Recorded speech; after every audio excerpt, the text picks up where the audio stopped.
Assalamualaikum warahmatullahi wabarakatuh. Pemirsa Tawaf TV yang dirahmati Allah Subhanahu wa Ta'ala, dalam Khazanah Timur Tengah kali ini kita akan membahas tentang Timur Tengah dan industri halal di Indonesia. Bersama saya telah hadir seorang narasumber, beliau adalah Bapak Guntur Subagja Mahardika MSI selaku Ketua Center for Strategic Policy Studies Sekolah Kajian Strategik dan Global Universitas Indonesia yang juga pengurus pusat di Masyarakat Ekonomi Syariah. Assalamualaikum Pak Guntur, apa kabar Pak? Waalaikumsalam Mas Ibrahim. Alhamdulillah. Alhamdulillah sehat. Terima kasih atas kehadirannya Pak Guntur. Sama-sama. Baik. Terima kasih juga undangan Tawaf TV. Pemirsa, berdasarkan laporan Organisasi Konferensi Islam tahun 2017 ini, Kerajaan Arab Saudi itu tercatat sebagai negara importir makanan dan minuman halal terbesar di dunia dengan nilai mencapai $21,54 miliar.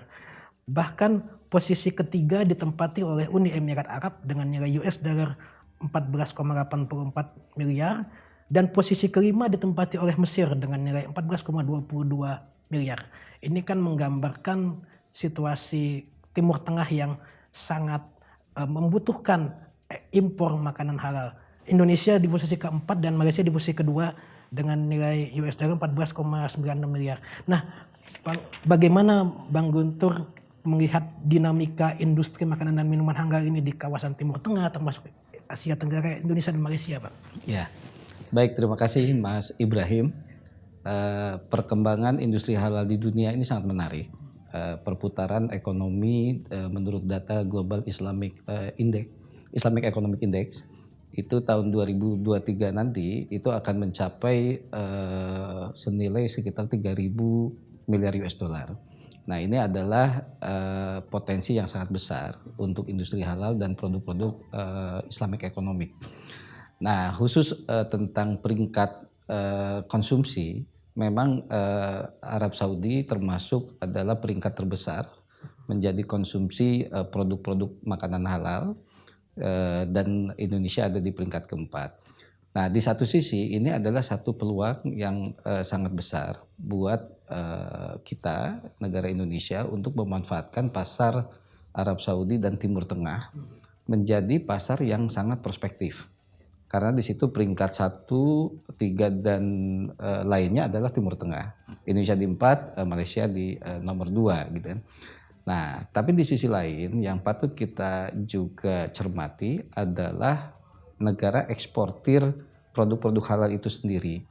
Jadi kalau menurut data-data yang dipublish di ranah internasional, justru eksportir produk-produk halal itu bukan dari negara-negara Islam dan bukan dari Timur Tengah, bukan juga Indonesia.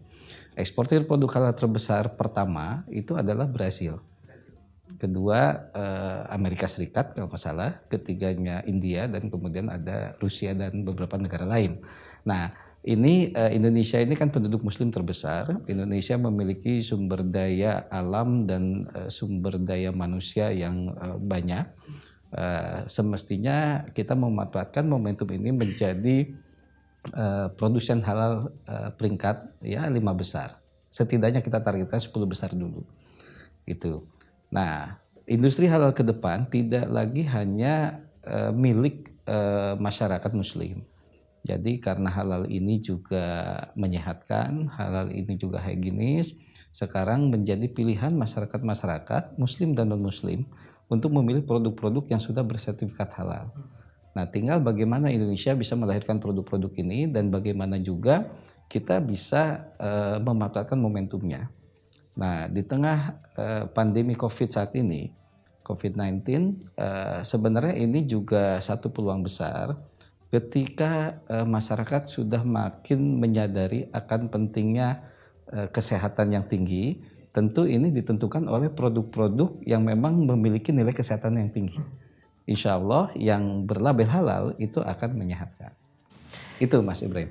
tentu dalam hal ini peran Majelis Ulama Indonesia dan BPJPH, Badan Jaminan Produk Halal. Bagaimana Pak Guntur melihat? Betul. Nah, MUI sudah merintis dari awal untuk mensertifikasi produk-produk halal melalui LP POM MUI, dan saat ini sertifikasi halal banyak dimanfaatkan oleh perusahaan-perusahaan besar yang justru membidik pasar global. Produk-produk Indofood, produk-produk Unilever, produk-produk Wings Food, dan produk-produk lainnya, semuanya adalah produk yang sebagian besar mendaftarkan sertifikasi halal karena mereka di consumer good dan masuk bukan hanya di pasar Indonesia tetapi juga masuk ke pasar global. Bahkan di Timur Tengah yang namanya mie instan produk Indonesia itu kan sangat terkenal dan menguasai market pasar yang sangat besar sampai ke negeri Afrika, dan semuanya adalah bersertifikat halal. Nah, dengan ada undang-undang jaminan produk halal saat ini, ada lembaga pengawasan BPJPH untuk mengawasi produk halal dan membuka keleluasaan untuk lembaga-lembaga menjadi auditor halal. Nah, ini sebenarnya membuka kesempatan untuk masyarakat, untuk para profesional, untuk lembaga mengembangkan keahlian dalam hal auditor tentang halal. Gitu.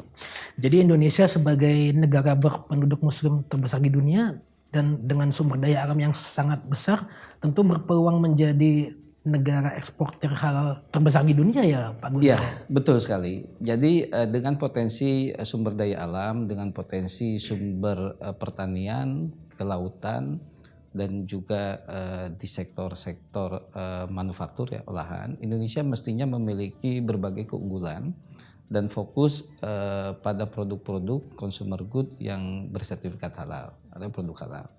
Indonesia di sektor pertanian memiliki semua komoditas ya, mulai bahan pokok sampai ke herbal, yang sebenarnya ini adalah pasar yang sangat besar untuk produk halal. Kemudian di sektor peternakan, Indonesia juga sudah saatnya untuk mengembangkan sektor peternakan yang bersertifikat halal. Indonesia saat ini masih sebagian mengimpor dari Australia misalnya, itu mereka sudah menerapkan sertifikasi halal terhadap produknya. Begitu pula di perikanan, Indonesia sumber daya ikan ini sangat besar sekali, tapi kelihatannya kita memang belum mengoptimalkan potensi ini dengan mengusung isu halal, sehingga ini akan menjadi selling point untuk produk-produk nasional Indonesia.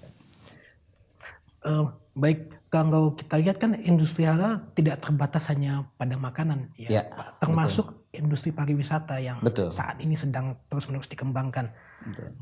Data yang saya lihat itu Pak dari negara-negara OKI, destinasi wisata halal terbaik di negara OKI 2019 itu menurut Global Muslim Travel Index atau GMTI, Turki ada di peringkat ketiga dengan nilai 75 poin, Arab Saudi di peringkat keempat dengan 72 poin, Uni Emirat Arab di peringkat kelima 71 poin, kemudian seterusnya ada Qatar, Maroko, dan Bahrain. Berarti kan pariwisata ini juga sedang berkembang. Cuma nanti kita lanjutkan kembali setelah pesan-pesan berikut ini. Terima kasih atas penjelasannya Pak Guntur Subagja. Pemirsa tetaplah di Tawaf TV.